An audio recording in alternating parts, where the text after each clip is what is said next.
Good afternoon, ladies and gentlemen. I'm bringing you this episode of the Black of the Berry. Uh, with the happy Independence Day, but this is not really my Independence Day. Juneteenth is the day that I choose to at the America's flag, so it's still a thing. So who are we celebrating independence for? But what I want to start with today in this episode, I want to ask a question in terms of Black history, and then I'm grateful that I can bring this episode to you. I want to know what books are sitting on your shelves. More importantly, what stories are shaping the way that you understand yourself, your history, and your future.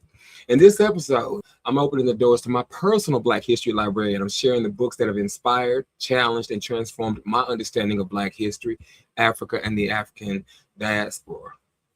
We'll talk about why every home should have a Black history library, why reading primary and scholarly sources matters, and how building a personal collection is one of the most powerful investments that you can make in yourself and in future generations. Whether you're just beginning your journey, whether you've been studying Black history for years, I'll recommend some books that can deepen your knowledge and broaden your perspective. Our history deserves more than a single month of recognition. It deserves a permanent place on our bookshelves, in our conversations, and in our hearts. Because knowledge is more than power, it is inheritance. So if this episode inspires you, be sure to like, subscribe, and share it with someone who's ready to discover the deeper truth. Together, we're preserving our own stories, honoring our ancestors, and passing their legacy forward.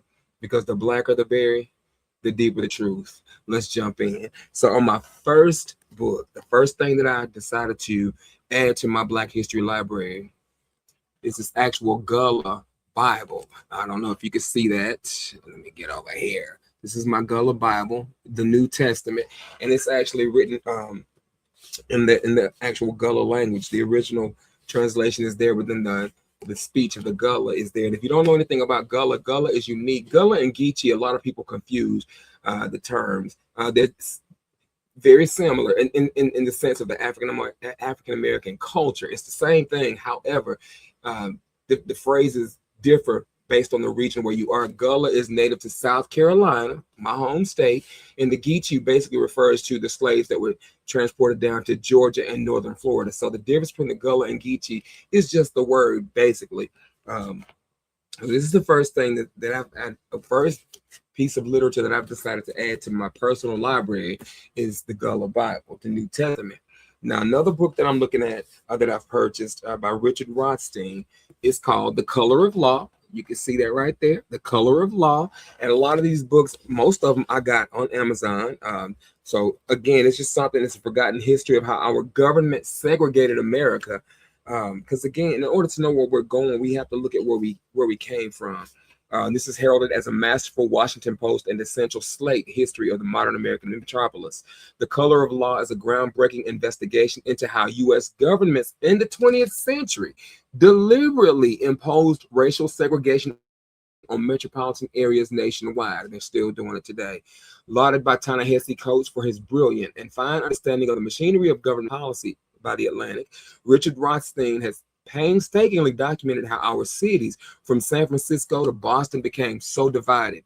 Rothstein describes how federal, state, and local governments systematically imposed residential segregation with undisguised racial zoning, public housing that purposefully severed previously mixed communities, subsidies for builders to create whites-only suburbs, tax exemptions for prejudiced institutions, and support for violent resistance to African Americans in white neighborhoods. Rothstein demonstrates how police and prosecutors brutally upheld these standards and how such policies still influence tragedies in places like Ferguson and Baltimore. With painstaking research, The Color of Law forces us to face the obligation to remedy our unconstitutional past rather. And the interesting thing about this book, this was not written by a Black author. The author on this book, I don't know if you can see this. Yes, you can. His name is Richard Rothstein, and he is not an African American author. He's a distinguished fellow of the Economic Policy Institute and an emeritus senior fellow of the Thurgood Marshall Institute at the NAACP Legal Defense Fund.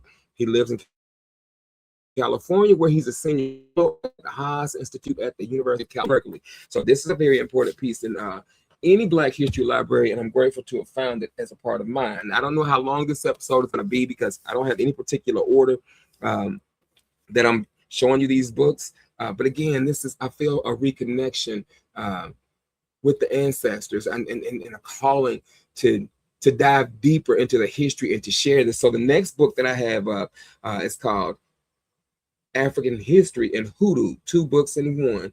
Connect to the ancient spirit of Africa and explore the timeline, culture, roots, spells, and more from the world's richest continent. So if you can see this here, this is African History and Hoodoo. This is an Amazon order for me. History Brought Alive. I'm just excited. Explore the world of African history, mythology, and hoodoo. Journey through centuries of fascinating figures, kingdoms, and events that have shaped Africa, and learn all about the mystical world of hoodoo. Included in this captivating 2-book collection are African History, to explore the amazing timeline of the world's richest continent, the history, culture, folklore, mythology, and more of Africa. Hoodoo for Beginners, connect to the ancient spirit world of Africa and manifest success with spells, root magic, conjuring herbs, traditions, history, and more.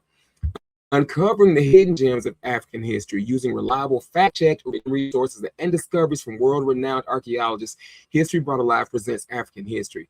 Also in this 2-book bundle, you will find Hoodoo for Beginners. It was a secret craft created by enslaved Africans in America to protect them from harm with the help of higher beings and their ancestors. Things that we're told that's evil, but these slaves were using what they knew as their practices to protect themselves from harm. Discover historical facts, real stories, and practices that prove the might of hoodoo. Plus, you will learn essential conjurers tools for creating a bridge between the elements and spirits to open a doorway into the spiritual world. All this and much more in this 2-book collection, including The Birth of Civilization, Hoodoo History Uncovered, Long Lost African Kingdoms, including the Ancient Kingdom, the Kingdom of Kush, Carthage, and many more. It addresses root working, herbs, and nature's elements to heal, manifest, and protect. Fascinating folk tales, myths, legends, including the flying tortoise, lion, and the jackal, and many more. Voodoo versus how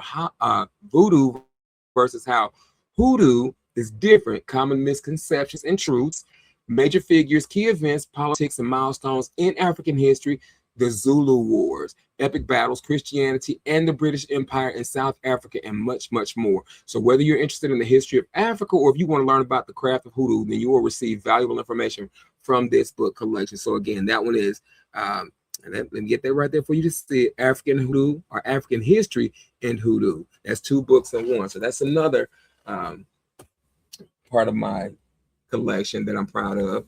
Then this one I have here. Make sure you get that, African Kings and Queens. These are essential and known as a captivating guide to the mighty rulers and powerful women who shaped the history of Africa. Captivating history, uncover the untold stories of Africa's most powerful rulers before European colonization. Mighty kings and formidable queens shaped the continent of empires, dynasties, and global influence. Their legacies often overlooked, redefined trade, warfare, and religion across continents. This captivating 2-in-1 book finally brings their incredible sagas to light. 2 manuscripts in 1 book. African Kings, a captivating guide to the mighty rulers of ancient Africa and their enduring legacies. Also, African Queens is a captivating guide to the powerful women who shaped Africa's history. Give me just a second here because I got things popping up on my screen that I don't care to see. Hang on a second. Nothing nasty. It's just annoying notifications. Again, African Queens, a captivating guide to the powerful women who shaped Africa's history. In African Kings, you'll discover the meteoric rise of Baybars, a slave-turned-sultan who murdered his way to the throne of Egypt, how a humble potter's son built an empire stretching from North Africa to Spain, the genius of West African gold routes that connect the continents, how Mansa Musa, the richest man in history, who I've done an episode on him, a couple episodes actually, shaped global economics with his astonishing wealth, why North African dynasties ruled parts of Europe long before Europeans set foot in Africa. So imagine that. North African dynasties ruled parts of Europe long before Europeans set foot in Africa. The unlikely alliance that saved Ethiopia from conquest, a prince from Congo who became a bishop in the Vatican, Then in African Queens, explore the lives of legendary women who ruled with courage, wisdom, and determination. Hatshepsut. Oh, let me say it right. Hatshepsut. Yes, I've heard of her, and I'm sure you have too. The Egyptian queen who ruled as a pharaoh. Nefertiti. We all know Nefertiti, a queen with influence that surpassed her beauty. Queen Moremi, the leader who made a heartbreaking sacrifice to save her people. Menorinas, the fearless queen who stood against the Roman Empire. Cleopatra, a brilliant ruler who outsmarted her enemies. Queen Nzinga, a fierce leader who fought against Portuguese colonizers. Ya Asantewa, the warrior queen who led a battle for freedom. I'm not going to say this one right. Or Navalona of Madagascar, the queen who protected her kingdom with an iron fist. Empress Zuditu, Ethiopia's queen who balanced tradition and change.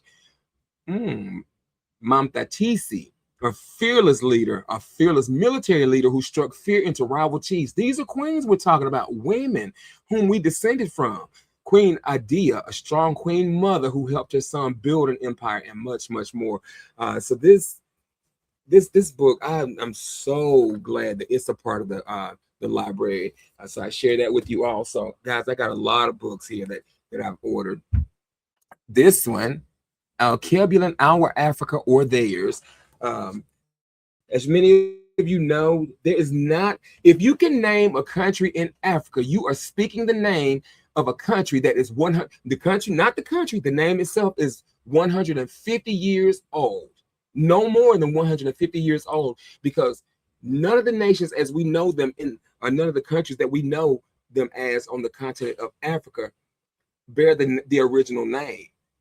Before colonization, the Europeans came in, there were other names. They rechanged everything. Africa is not the traditional name of the continent. We know it as Africa because that's what it's been called. But this book, Alkebulan simply means the mother of all mankind, the Garden of Eden. This is where the source of all life originated, was on this continent. It is rich in history. This book is written by Jose Beltran Asono. Ooh, I can't say that name. Jose Beltran Asono Madang Okomo. He's a native from Invom Oyak, Wele, Nas province, belonging to the continental region of Equatorial Guinea, student, writer, and lover of diplomacy. Alkebulan, Our Africa or Theirs, delves into overlooked African narratives, exposing marginalized truths while highlighting centuries of exploitation and geopolitical struggles on the continent. So when we talk about our culture being misappropriated, it didn't just start now. This, again, even the Bible says there's nothing new under the sun. The thing which has been, or the thing which is, has already been. History does not repeat itself. We repeat history. But let me keep going. I'm glad to have this as a part of my collection also. That's, again, Alkebulan, Our Africa or Theirs. All right, the next one that we're going to be looking at, 50 Truths They Tried to Erase. 50 Truths They Tried to Erase. Black Power, Culture, and Resistance Uncovered. This is by Freddie E. Taylor. For generations, systems of power have buried the real history of Black brilliance, resilience, and innovation. From COINTELPRO's secret campaigns to the demonization of African spirituality and the stolen contributions of Black scientists, 50 Truths They Tried to Erase uncovers the receipts and brings them roaring back into the light. And that's part of what this podcast is about, is my joining the game, joining this fight, because I want us to know our history. Inside this powerful collection, you'll discover the hidden tactics used to dismantle Black power movements, the myth of Black on Black crime and how it fuels oppression, the African spiritual traditions that survived centuries of colonization, 10 cultural practices the Western world stole and rebranded. That's not a new concept. They've been doing this for years. The untold stories of Black women who shaped science, technology, and medicine. More than a history book, this is a blueprint for remembrance. This is a blueprint for resistance. It's a blueprint for reclaiming the legacy they never wanted you to know. If you're ready to carry the flame of truth forward to your classrooms, your communities, and your children, this book is for you. Read it, share it, build with it, because when you carry the truth, you carry the revolution. Urban Intellectuals, I suggest that you guys follow them. I don't know if you can see that right there. Let me see. Urban Intellectuals. There you go. You can follow them online. Again, it's been said, and I think I mentioned this on the broadcast a couple of times. Let me get a sip of coffee. It has been said arrogantly and ignorantly that if you want to keep something from a Black person, put it in a book. And that burns my hide. We read the next book, The Ancient Black Hebrews, Abraham's Original People. The ancient Black Hebrews, the people of Abraham, are examined in their physical appearance, ethnicity, and culture. We see how ancient Israelite culture is derived from the people of Abraham, a Black people. Pomegranate Publishing is back with a vengeance. Gert Muller only publishes his books through Pomegranate Publishing. Pomegranate Publishing, Black history that stands tall and bows to none. I love that. So again, this is a very instrumental piece in my library, in my collection. Again, it's not just a collection of books. This is about acknowledging my inheritance, and I'm investing in myself, and I'm also investing in you too. The contents in this book: Abraham and his family, Amorite or Hurrian, Habiru, Amorite ethnicity, and patriarchal religion. So much in this book I can't go through with you right now because this is one simple episode, and I'm only sharing with you important pieces in my Black history library. The next one, The Miseducation of the Black Diaspora, this is another good one to have. This is, let me let that Tawanda, there we go, Tawanda Barudza. I'm showing you that so you can see it too, because I can't say some of these words. I'm learning too. Again, The Miseducation of the Black Diaspora. A Call to Power, The Miseducation of the Black Diaspora, the psychological effects felt by African people living in cultures built upon white supremacist ideology have long gone undiagnosed. Part memoir, The Miseducation of the Black Diaspora, describes how Black people are coerced into forsaking their identity with the promise of assimilation into the very societies that are the cause of much of the pain and trauma they experience. Interweaving history and psychology, the book journeys through a troubled past and concerning present, but arrives at a future pregnant with hope and action for the Black diaspora. Again, that's by Tawanda Barudza. So that's another important part of my library. Now, this one I've talked about. This is The Transatlantic Slave Trade. This one here, you can see that. By Captivating History, the Transatlantic Slave Trade, a captivating guide to the Atlantic slave trade and stories of the slaves that were brought to the Americas. Did you know that during the 18th century on certain Caribbean islands such as Jamaica and Antigua, roughly 90% of the population were enslaved? If you want to learn what led to the shocking turn of events, read our book on the transatlantic slave trade. This guide will take you on a journey across time from the late 1400s to the very end of the 19th century, as well as across the globe, from Europe, across Africa to the American continents. It will tell you the story of human greed and heartlessness.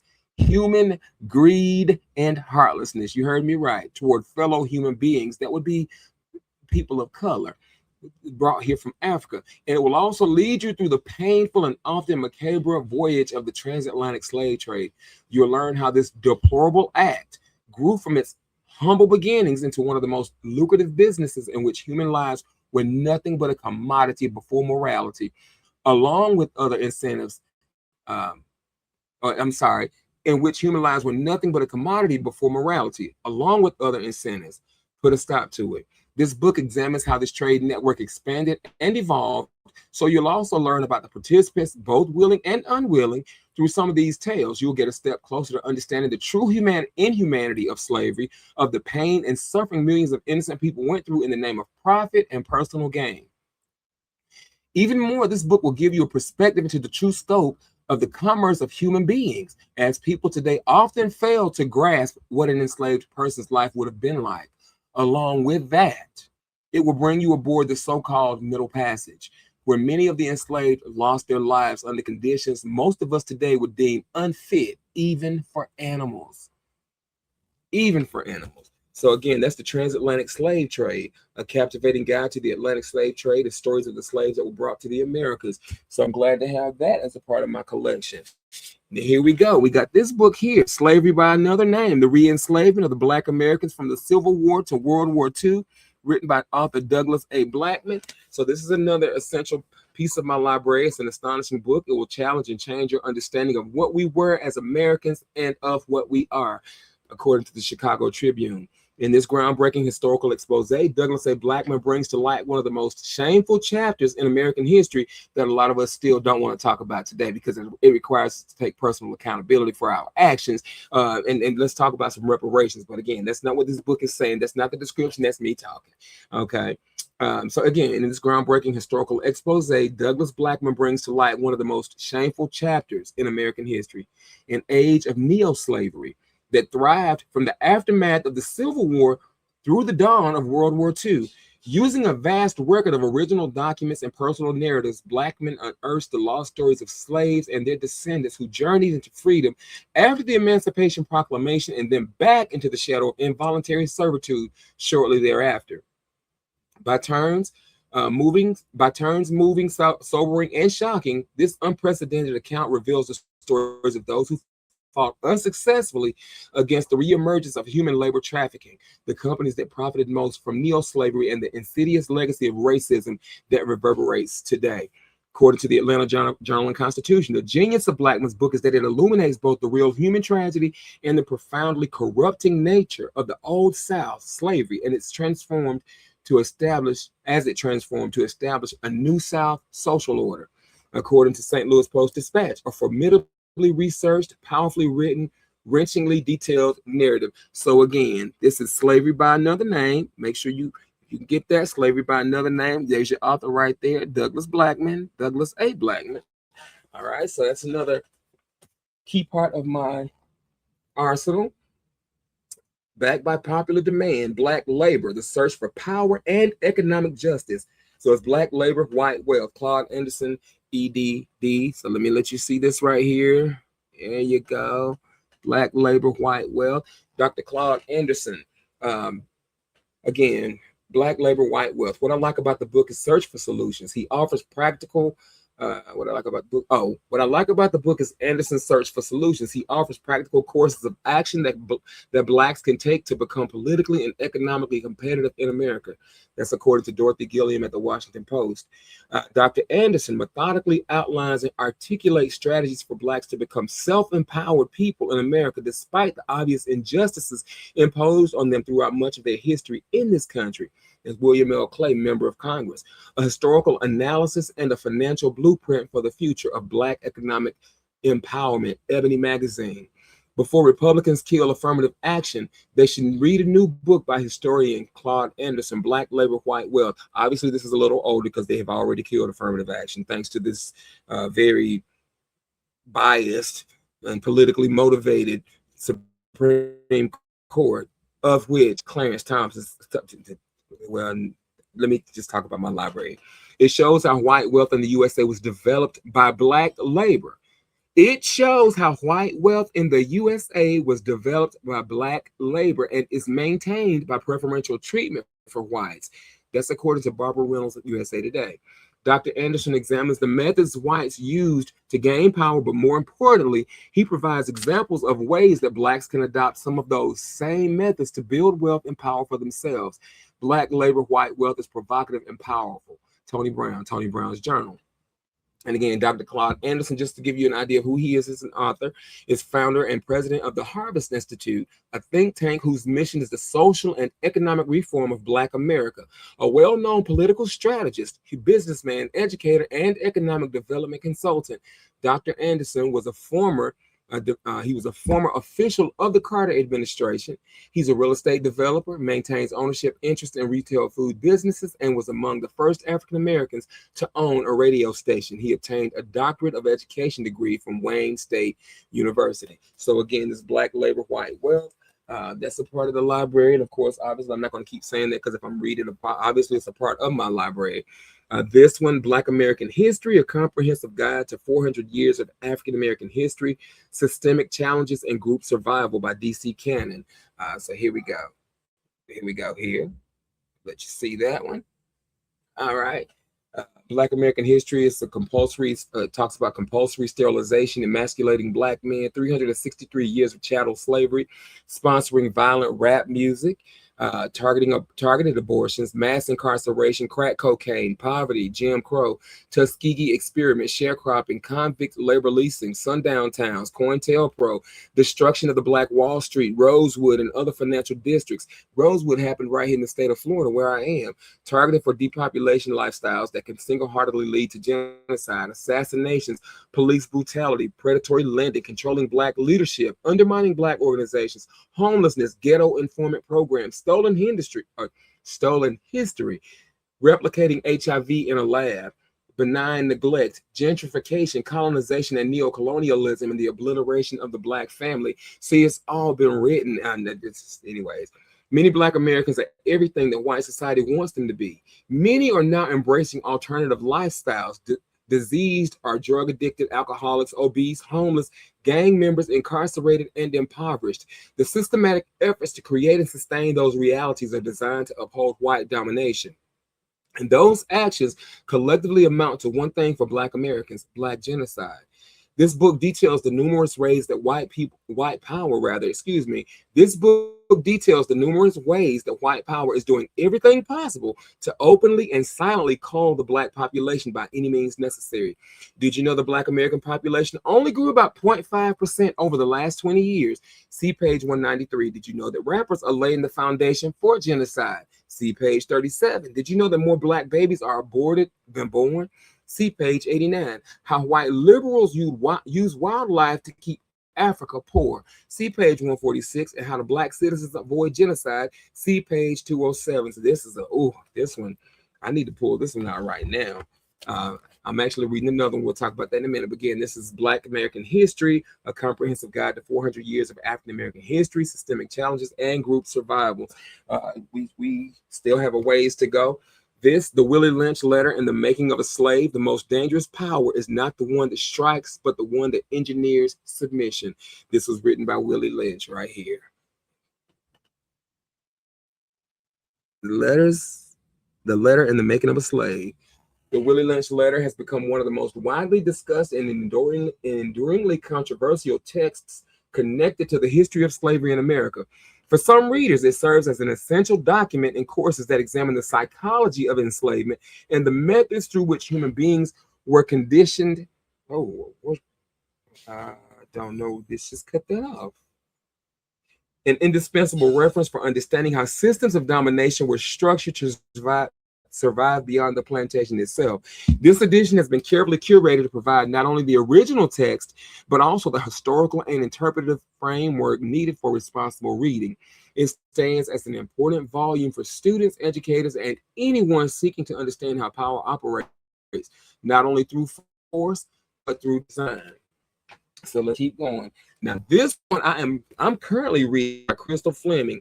It's How to Be Less Stupid About Race.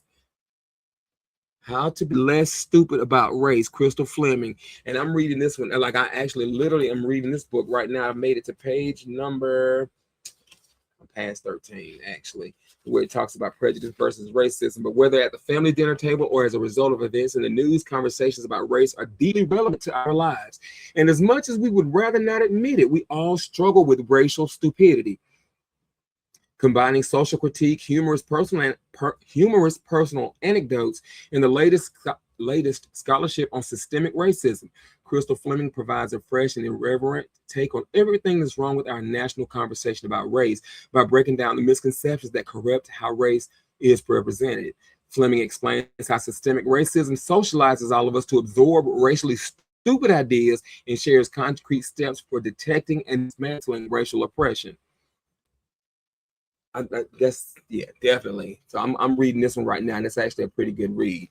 I do like what I've read so far. Everybody, black, white, blue, green, purple, or pink, I don't care who you are, you should definitely read that book. It's a good read. This one I've started reading, but I had to put this one down because I got to really be like in my element to read. This one is by Dr. Joy DeGruy, Post-Traumatic Slave Syndrome. I've had this for quite some time. I made it to page 38, but once I start over again, because this is, you don't just pick this book up and just read. You got to actually study this one. It's America's legacy of enduring injury and healing. In the 16th century, the beginning of African enslavement in the Americas until the ratification of the 13th Amendment and emancipation in 1865, Africans were hunted like animals, captured, sold, tortured, and raped. They experienced the worst kind of physical, emotional, psychological, and spiritual abuse. Given such history, isn't it likely that many of the enslaved were severely traumatized? And did the trauma and the effects of such horrific abuse end with the abolition of slavery? Emancipation was followed by 100 more years of institutionalized subjugation through the enactment of black codes and Jim Crow laws, peonage, convict leasing, domestic terrorism, and lynching. All things that have taken place since the inception and founding, or the birth of this nation in 1776. So this nation, it's all about the 4th of July, Independence Day. Who does this day really benefit the most? It's certainly not the American Negro. Today, the violations continue, and when combined with the crimes of the past, they result in yet unmeasured injury. What do repeated traumas endured generations after generation by people produce? What impact have these ordeals had on African Americans today? Dr. Joy DeGruy answers these questions and more. With over 30 years of practical experience as a professional in the mental health field, Dr. DeGruy encourages African Americans to view their attitudes, assumptions, and behaviors through the lens of history, and so gain a greater understanding of how centuries of slavery and oppression has impacted people of African descent in America. Post-traumatic slave syndrome helps to lay the necessary foundation to ensure the well-being and sustained health of future generations, and provides a rare glimpse into the evolution of society's beliefs, feelings, attitudes, and behavior concerning race in America. So again, this one, Post-Traumatic Slave Syndrome by Dr. Joy DeGruy. I'm grateful that's the part of my library. Now this one, let's keep going, baby. Let's keep going. This right here. Black people invented everything. We know that there were so many inventions that were stolen from black inventors. We know this. It's been chronicled before, and this book is by Dr. Tujan Kumar Das, founder of the Solutionary Institute. Says, who invented the traffic light? What about transportation itself? Farming, art, modern chemistry. Who made cats? What if I told you there was one answer to all of these questions? That one answer: Black people. We're not going to talk about the pyramids and the ancient engineering, the modern marvels that the modern engineers, the way they look at those inventions, or look at those pyramids, the creations, and they still do not understand how they were constructed using ancient technology, which modern technology cannot recreate and replicate that. We can talk about the lining up, the alignment with the stars. I'm not going to do that. But anyways, seriously. And this book is like a mini encyclopedia full of more evidence than WikiLeaks, and just as eye-opening. Do you know just how much Black inventors and creators have given to modern society? Within the past 200 years, Black Americans have drawn on a timeless well of inner genius to innovate and engineer the design of the world we live in today. But what of all the Black history before then?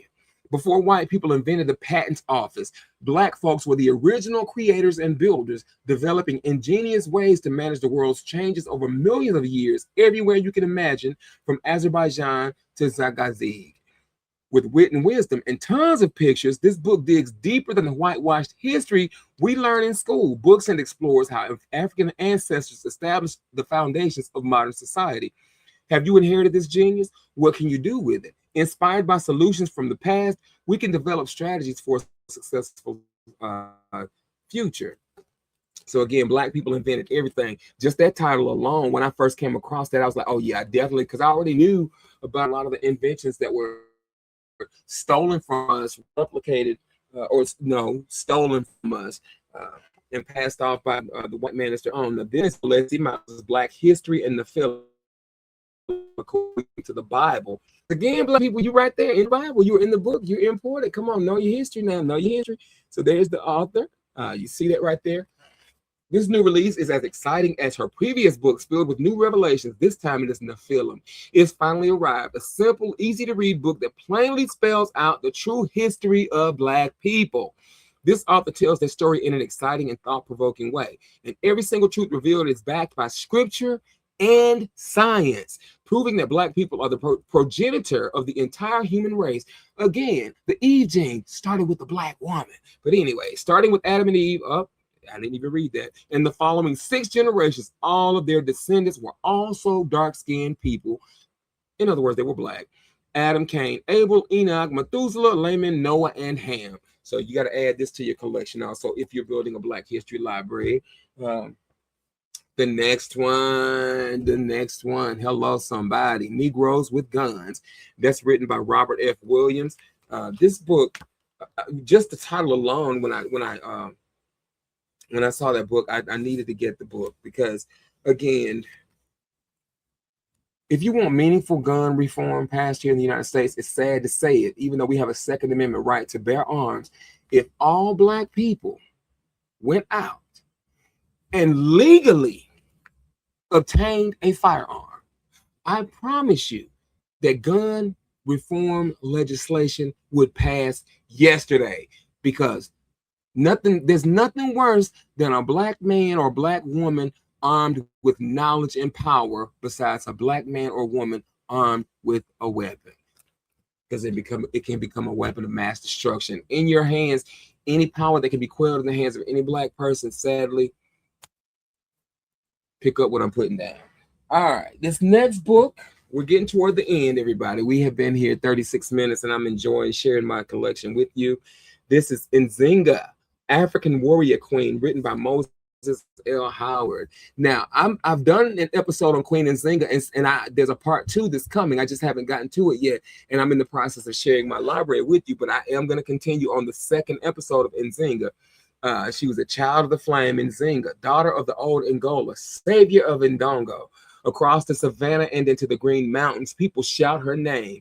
In Luanda, the Portuguese invaders whisper in shock, a woman. Sent to make a treaty, Nzinga of Angola is swept into world history a generation after Elizabeth I ruled England. For 40 years, Queen Nzinga fights to destroy imperial colonists who seek to enslave her people. Nzinga, in history and legend, is a brilliant leader during a time of violent upheaval. Luminous storytelling in this fictional biography brings to life the Angolan culture and a flourishing African kingdom, now lost, where early explorers' maps of West Africa call out. Here reigned the celebrated Queen Nzinga. Moses Howard is an African-American author and educator. He served as a Fulbright Fellow in Africa and spent 10 years training medical technologists and teachers in Uganda. So yes, proud to say that's a part of the collection also. We're almost done here. I got a few more to go.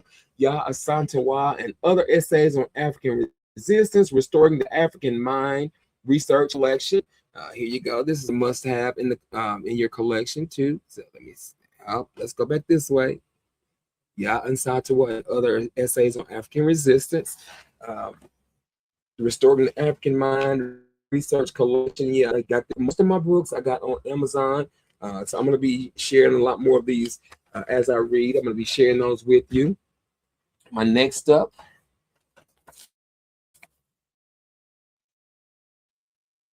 The Colonized Man, Indian Man, Essays on France, Fanon, Culture, and More, Restoring the African Mind Research Collection. So yeah, that's something else I got as a part of it. And 100 Amazing Facts About the Negro with Complete Proof by J.A. Rogers. So here you go. Here you go. 100 amazing facts about the Negro. We're fascinating people. Why do you think we're our culture is appropriated? Our identity is being trying to be duplicated. I just love this history. J.A. Rogers devoted over 50 years of his life to his research. He had not only looked at world history, but also at the history of people of African origin, and has shown how their history is an inseparable part of the history of mankind. Look at this beautiful image on the front here. That is as you can see, Zaidutu, Empress of Ethiopia, daughter of Menelik. She's a beautiful person. This is how we've always been here, and we've been creators, we've been inventors, we have been here. This is the DNA of which we have descended.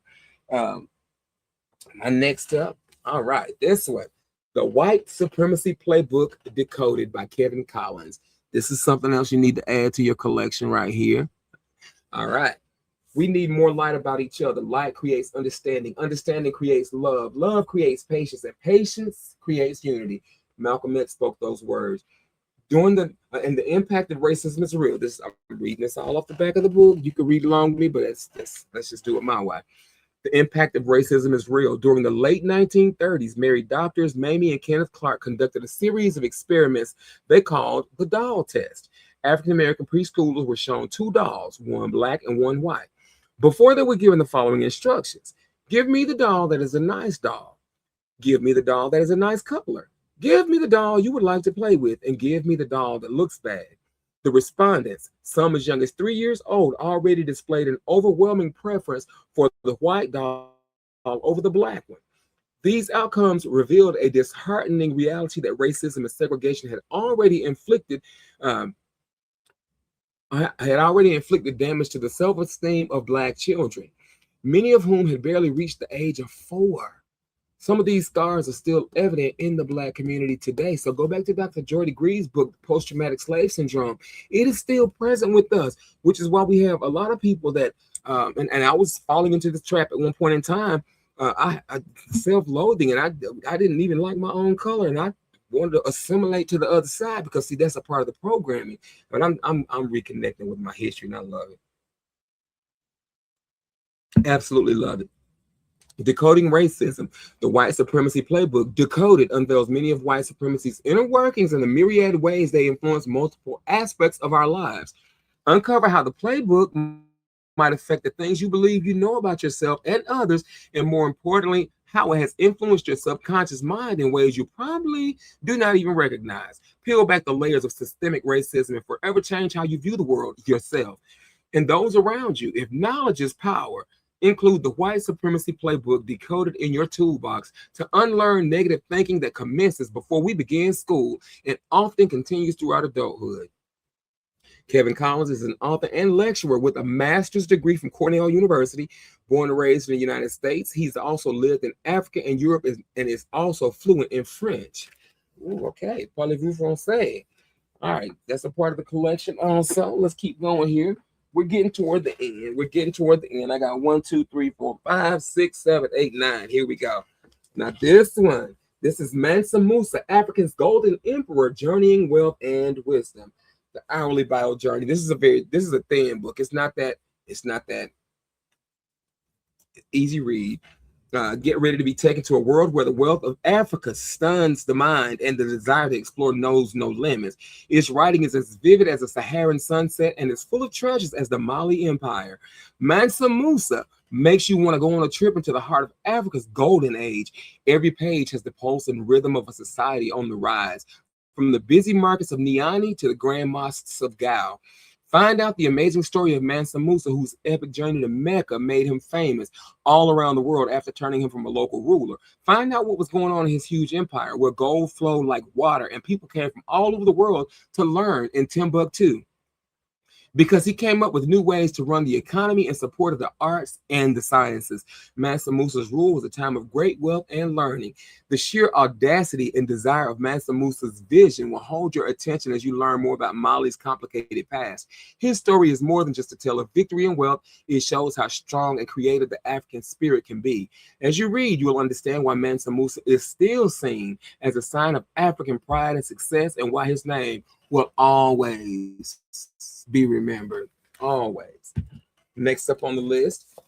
Now, be careful when it comes to the Ethiopian Bible, because there are many translations that claim to have the complete version of the Bible with 88 chapters, when the original or the Orthodox Ethiopian Church only and they've refuted many of these complete editions. There's 81 books, I think it is. So you have to be really, really careful when you're searching for an Ethiopian Bible. You're not going to find the complete edition. But this right here, these are books. These are the complete books of Enoch collection. Enoch's 1 through 3 in the Apocryphal Texts, Timeless Treasure series. So I kind of got bamboozled where I thought I was ordering a complete Ethiopian Bible online, but it was taking forever for it to arrive. I just never got it. So I was like, you know what? Let me just cancel this order. I placed the order in March. Here it is, July. And I still don't have it. But anyways, what if the world did not fall by accident? The books of Enoch preserve a forgotten worldview once taken seriously by early Jewish and Christian communities.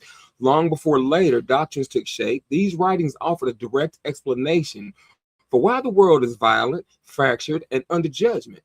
According to these ancient texts, corruption entered history through a specific breach in the order of creation. Angelic beings descended, forbidden knowledge was taught, giants were born, violence spread, the flood followed, not as myth or metaphor, but as containment. This collection brings together the core Enochic. This collection brings together the core Enochic writings alongside key apocalyptic texts that expand the same vision of reality. Taken together, they present a coherent account of cosmic rebellion, divine restraint, judgment, and restoration. These writings do not speculate. They name causes, trace consequences, and describe the structure behind history itself. All texts in this volume have been carefully modernized for clarity while remaining faithful to the original sources. Rare and often inaccessible material is presented here in clear, readable language for the first time in a single collection. Included in this volume are the first Enoch, second Enoch, and third Enoch, the books of giants, the apocalypse of Abraham, the ascension of Isaiah, 3, the Baruch, the life of Adam and Eve, and other ancient apocryphal texts. This book does not replace the Bible. It reveals the framework the Bible assumes. For readers seeking the deeper architecture behind Scripture, this is the most complete books of Enoch collection available. And I'm sure a lot of people claim that title, but again, it is a part of my library, and I'm grateful that it is. And part of the reason why is because in the colonizing of the Americas, one of the ways that they the white man try to foster the assimilation is by teaching us their whitewashed version of the Holy Scriptures. I'm not going to say that the Bible is fake. It's inspired by the Holy Spirit, but again, anybody can twist the narrative or create a narrative from the Bible by pick up what I'm putting down. Let me just keep going. The Miseducation of the Negro, Carter Godwin Woodson, PhD. So here we go. Here, this is another one. The Miseducation of the Negro, Carter Godwin Woodson. And it's important to understand, again, if you're misinformed, uneducated, miseducated, that leads to the uneducation, it leads to comments like, if you want to keep something from Black people, put it in a book. Like, how dare you make such an ignorant statement when you're the perpetrator behind that? Here we go. Here we go. Here, White Trash: The 400-year untold history of class in America, written by Nancy Eisenberg, co-author of The Problem of Democracy, and I've ordered that book also. And the funny thing about this author, if you want to know the truth, this is not a Black author, just so you guys know. If you want to Google Nancy Eisenberg, you will see that she's quite, the name Eisenberg is not it is not one of our names. Just saying, but she is a white lady. Wrote this book, The Groundbreaking and Best-Selling History of the Class System, a book that has upended our comforting myths about America as the land of equal opportunity and social mobility, with the new preface by the author covering the presidential election of 2016. Surveying political rhetoric and policy, popular literature, and scientific theories over 400 years, Nancy Eisenberg destroys assumptions about America's supposedly class-free society. Where liberty and hard work were meant to ensure real social mobility, she uncovers instead the crucial legacy of the ever-present poor white trash and the deeply entrenched class system that dates back to America's colonial roots, where a disposable white underclass was the price of doing business. We have long acknowledged racial injustice as an ugly stain on our nation's history. With Eisenberg's landmark book, we will have to face the truth about the enduring malevolent nature of class as well.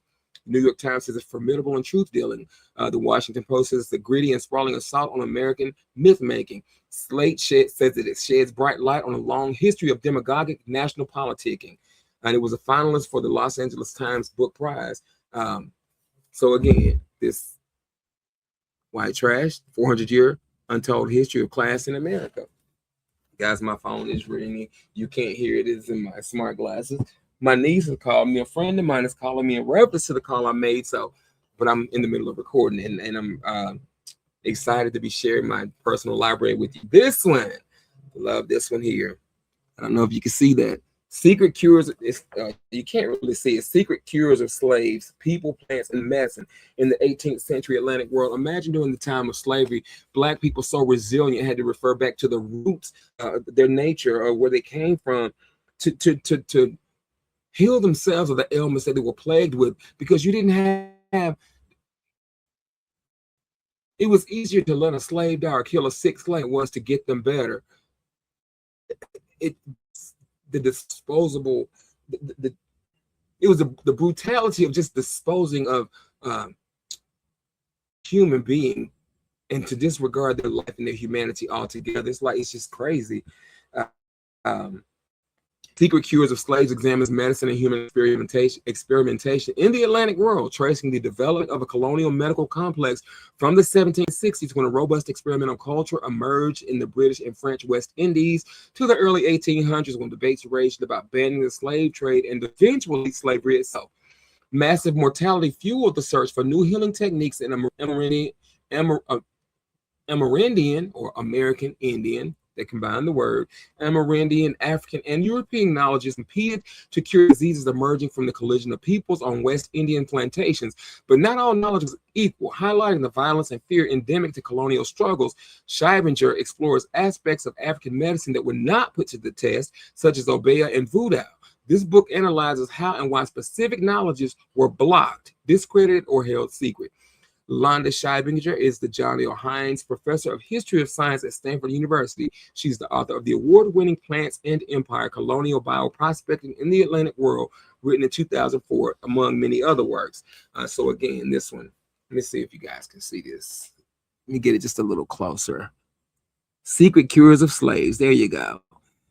That's a must-have. Must-have. All right, we're getting down to the nitty-gritty now. Every teacher, every student of history, every citizen should read this book, according to Howard Zinn. This is written by James Owen. Lies my teacher told me. Everything your American history textbook got wrong. So in the midst of them trying to ban books, we have, there you go. This is why I'm sharing with you guys. This is a winner. This book has been authored as a winner of the American Book Award, winner of the Oliver Cromwell Cox Book Award for Anti-Racist Scholarship since its first publication in 1995. Lies My Teacher Told Me has become one of the most important and successful history books of our time, having won an American Book Award and sold nearly 2 million copies. What started out as a survey of the 12 leading American history textbooks has ended up being a book the San Francisco Chronicle calls an extremely convincing plea for truth and education. Beginning with pre-Columbian history and ranging over characters and events as diverse as Reconstruction, Helen Keller, the Thanksgiving Miley Massacre, 9/11, and the Iraq War, Lowen offers an eye-opening critique of existing textbooks and a wonderful retelling of American history as it should and could be taught to American students. For this new edition, Lowen has added a new preface that shows how inadequate history courses in high school help produce American adults or adult Americans who can't distinguish evidence from opinion, recognize an alternative fact when they see it, or tell the difference between the truth and what comedian Stephen Colbert calls truthiness. A treat to read and a serious critique of American education, according to the American Award Citation American Book Award. Honest and well written, Harper's Magazine. Lowen's book contains so much history that it ends up functioning not just as a critique, but also as a kind of counter textbook that retells the story of the American past. The Nation says, remarkable, according to USA Today. A lively critique, says the New York Times. So that's an important part of my arsenal also. Not just a library, it's an arsenal. Yeah, it's an arsenal. This next one, 1001 Things Everyone Should Know About African American History, written by Jeffrey C. Stewart. Again, 1001 Things That Everyone Should Know About African American History, written by Jeffrey C. Stewart. All right, so we got this good read here. A lot of pages. I'm just loving this. This book is an indispensable aid for the study of Black American history. Dr. Stewart's entries are knowledgeable, insightful, and in places humorous. That's Clarence Walker, professor of history at University of California, Davis. It will be difficult to find a significant area of African American life and history, from slavery to science, from music to the military, from civil rights to sports, from the extraordinary to everyday life, that is not covered in Jeffrey Stewart's fascinating and invaluable compendium. Lawrence Levine, PhD, author of Black Culture and Black Consciousness. That's another book. This is another way that I found other books, is by reading books, looking at books, and seeing that they were associated with someone else that wrote another book. And I'm fascinated. I'm a kid in the candy store, and I hope you can sense my enthusiasm and the excitement. According to the Dallas Morning News, 1001 Things Everyone Should Know About African American History is a smorgasbord of sports, arts, science, and history that ranges from the first slave ship to the Million Man March. Now, the description of the book says that 1001 Things Everyone Should Know About African American History presents the only comprehensive, authoritative, and engaging account of the most significant events, individuals, terms, ideas, and social movement make dazzling canvas of African American history, all told in concise and easily read, is accompanied by over 150 photographs. Distinguished historian Jeffrey Stewart illuminates the famous and the obscure people like Estevanico, the first African explorer in America, and Sojourner Truth, one of the few Black women to participate in the abolitionist and women's rights movements. He tells us how former slave Peter Salem dispatched the hated British major at the Battle of Bunker Hill, and how Colin Powell earned his medals in Vietnam. And he reminds us of the artistic contributions of filmmaker Oscar Micheaux, dancer Catherine Dunn, and actor Ira Aldridge. Here's a fact-filled trip through 500 years of African-American history, from Scottsboro to Congo Square, from the Exodusters to the Edison pioneers. So if you want to know who invented the gas mask, 869, or dominated college lacrosse in the mid-50s, 986, college lacrosse, Black people, we've been in everything, or became the first Black cowboy to write his own autobiography, 151, these are the pages, of course, or even who invented the disc jockey technique of scratching, 826, you're sure to find it in 1001 Things Everyone Should Know About African American History. So there we go. I love this, that it's a part of my collection and my legacy.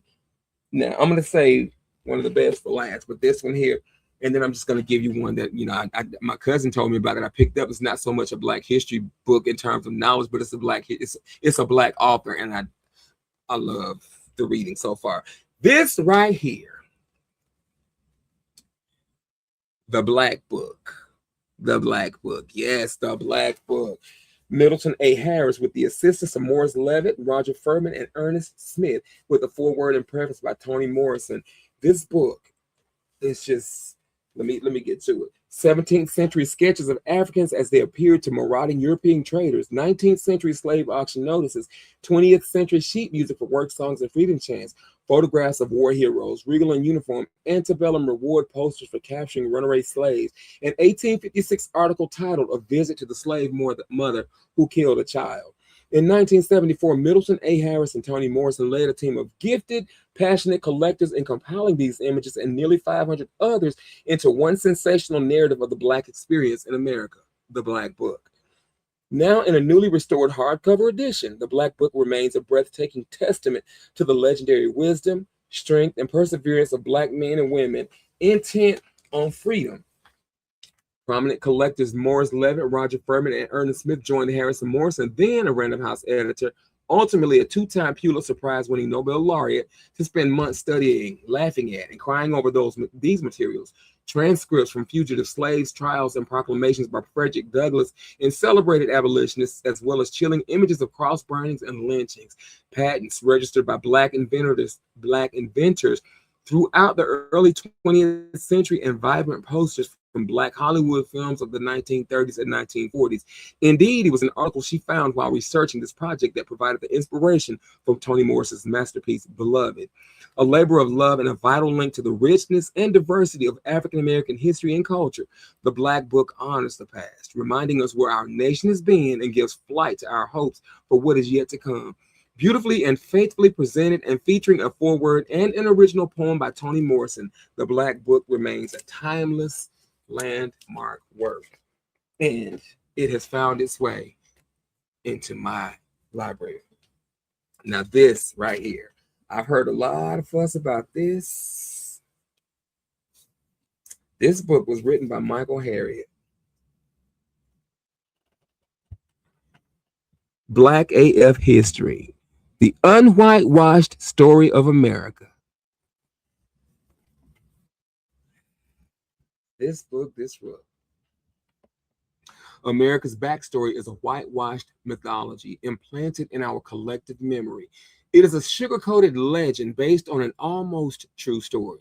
It could even be said that the devaluation and erasure of the Black experience is as American as apple pie.